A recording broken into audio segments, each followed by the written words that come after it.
And this is a tall emery box with a 2-inch tube in the middle with the wood around the outside. And I poured it, but this tuck tape wasn't really sealing well. And if you look down here, you can see this entire thing got filled up with resin.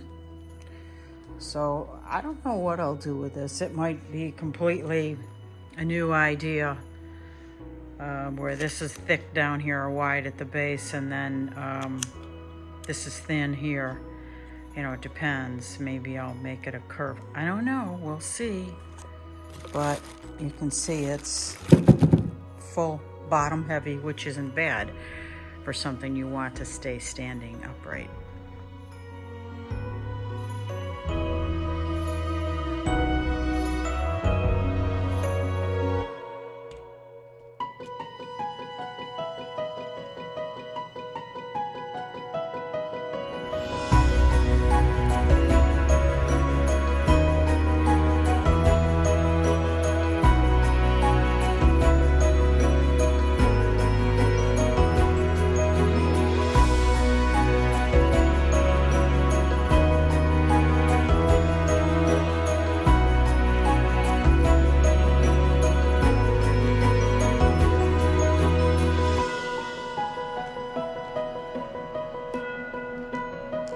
Just want you guys to know how much it helps me when you subscribe. Look at what my record says. 91% of the people that watch my videos aren't subscribed. And that's what helps the cogs in the wheel make this channel work for me. So if you could please subscribe, I'd really be grateful. I mean, it's everything about doing a YouTube channel. I'm not looking to be an influencer, but I am looking to have more subscribers. So if you could help me, that would be awesome.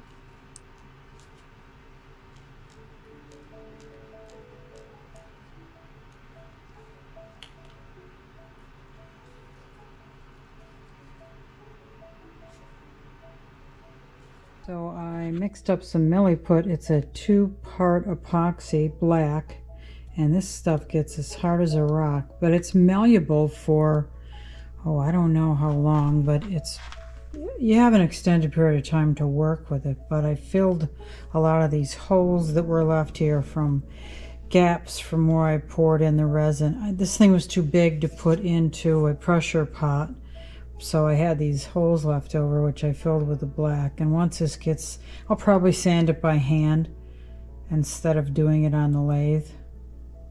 Well, not by hand, but with a tool, but on the, just like this. I won't be running the lathe. Anyway, there are several spots. 1, 2. These are pretty deep. These were smaller. 1, 2, 3, 4. Those were smaller. This was a pretty big one.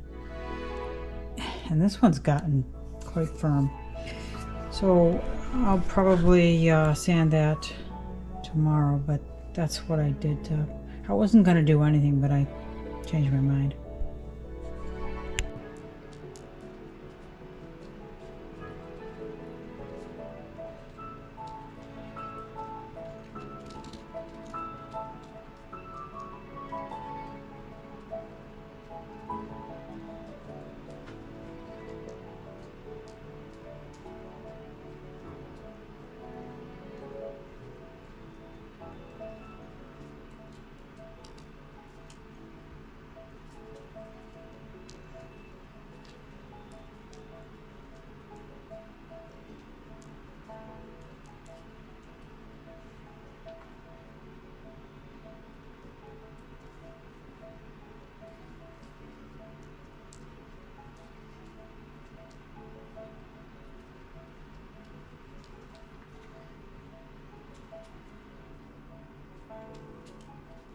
So in conclusion, as to which is better, traditional chisels or these new carbide chisels, it depends. It depends on what you're milling.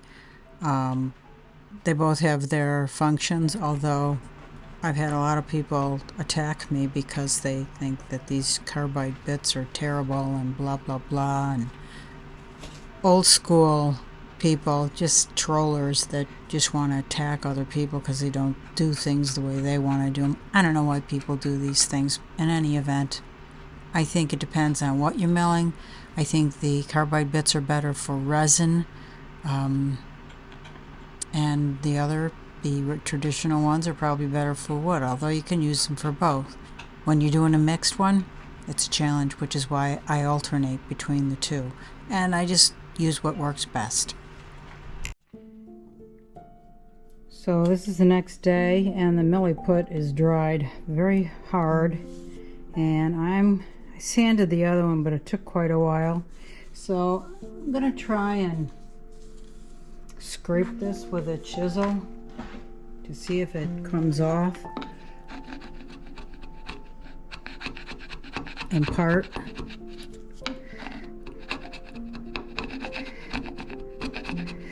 Yeah, that's working. I'm gonna lock down this lathe so it doesn't spin. This is definitely gonna save on sandpaper.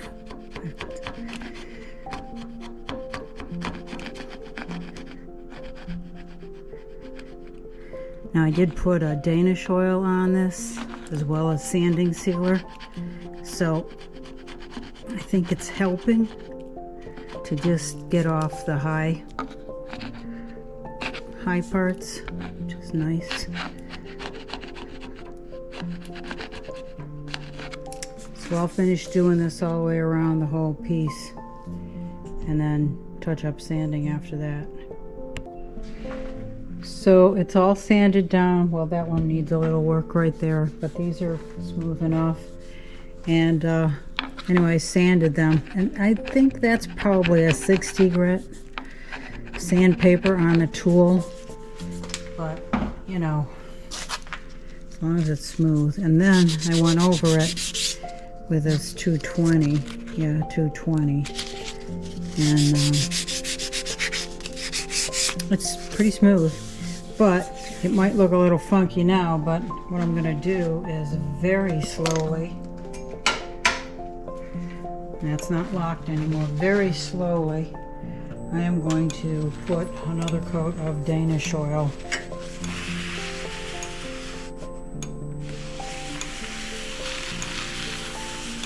on this whole piece, and that should fill in any gaps or anything like that from the sanding.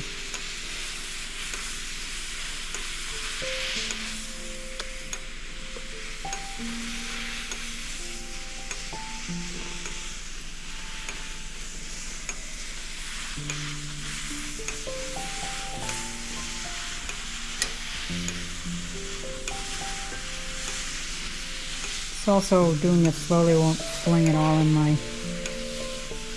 face, clothes. You don't have to completely robe up in plastic and mask. Okay, I'm just going to leave that running for a little bit, but I'll shut it off. And you can see it'll pretty much look like that. So the Danish oil puts a hardened surface on the resin as well as the wood, and also on this milli put. And this is black, looks kind of gray, but it's black and it is hard as a rock. So I'm happy with that. It's not glaring.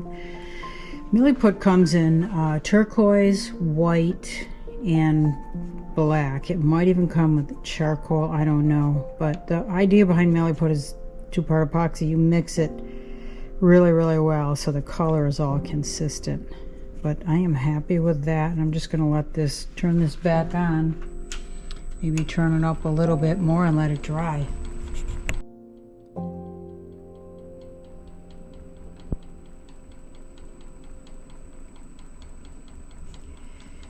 And once it's dry, I will, this end I can see the plastic inner tube. On this end I can see the plastic inner tube. With this end I will cut back with the tools, probably the pointed tool, or maybe, you know, the diamond shaped tool.